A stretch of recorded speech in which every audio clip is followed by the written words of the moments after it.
Welcome to Baz Travels. If you value these 8K immersive tours, please subscribe and like the video. It only takes a few seconds.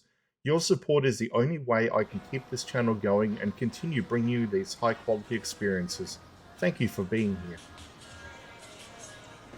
Dotted throughout the historic river district, the rusted seal sculptures by acclaimed Colombian artist Edgardo Carmona bring a sense of whimsical humanity and unexpected storytelling to the urban landscape of Fort Myers.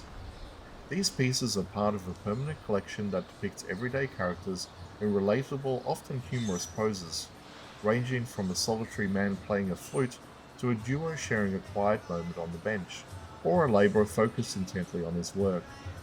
The choice of rusted steel as a medium is deeply intentional.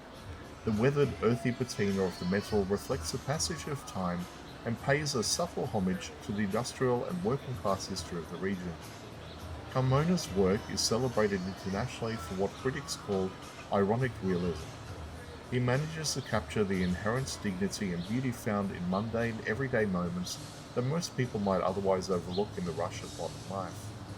These sculptures act as silent, permanent residents of the city, inviting residents and visitors to pause their journey and reflect on the shared human experience. By placing high-quality art directly on the public sidewalks rather than behind the walls of the gallery, the city has effectively created an open-air museum.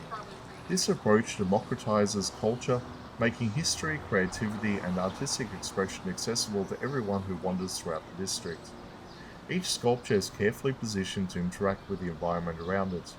They aren't just objects to be looked at, they're designed to be part of the streetscape, encouraging people to sit beside them, take photos, and engage with the art on a personal level. Carmona's characters seem to have their own stories, their own histories, and their own reasons for being on these specific street corners. As you move from one piece to the next, you start to see a narrative of community connection. The sculptures remind us that the city is not just made of buildings and roads, but of the people and the small quiet moments that happen between them. They add a layer of warmth and personality to the downtown area, ensuring that Fort Myers grows and modernizes. It never loses its appreciation for the human element that defines the heart of any great city.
Simulation terminated. Please comment, like and subscribe.